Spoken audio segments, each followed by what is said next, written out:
ভারতের দাবি অসার দাবি, ভারতের দাবি বন্ধুত্বপূর্ণ রাষ্ট্রের কোনো দাবি না। কি ভয়ঙ্কর দেখেন, ফালানি একটা কিশোরী, তাকে মেরে 5 দিন কাঁটাতারে ঝুলিয়ে রাখছিল, সেই পরিবার দাবি করেছে বিচারের, অথচ ভারত বিচারের নামে যে তামাশা করেছে শেখ হাসিনার বিচারের সঙ্গে একটা সাদৃশ্যতা আছে।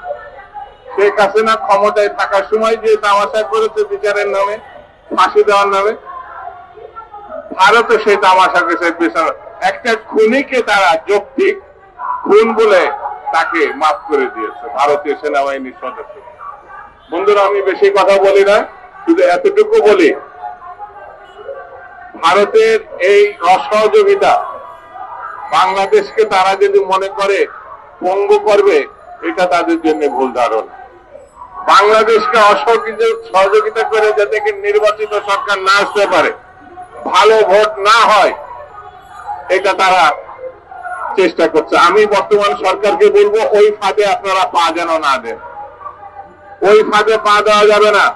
ভারত যা চাচ্ছে, অর্থাৎ এখানে যাতে নির্বাচিত সরকার শক্তভাবে একটা ভূমিকা যাতে আসে, সেই ভূমিকা রোধ করার চেষ্টা করছে ভারত, যেটা হাসিনা ওই ফাঁদে পা দিয়েছিল বলে নির্বাচনের বাইরে চলে গেছিল।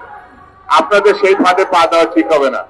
অনতি বিলম্বে, যেটা আপনি বলেছেন ডক্টর মোহাম্মদ ইউনূস সাহেব, এই বছরের শেষে এবং আগামী বছরের প্রথমে আপনি নির্বাচনের যে প্রত্যাশা করেছেন, আমরা তার প্রতি সমর্থন জানাই।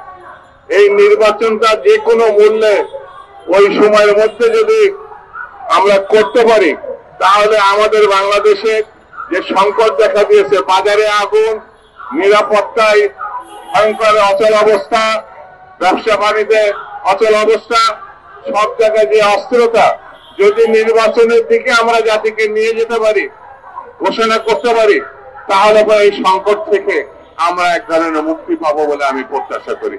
সেই জন্য সরকারের উচিত হচ্ছে অবিলম্বে নির্বাচন সংক্রান্ত ব্যাপারে আরো বেশি পদক্ষেপ এবং দ্রুততার সঙ্গে পদক্ষেপ নিতে হবে।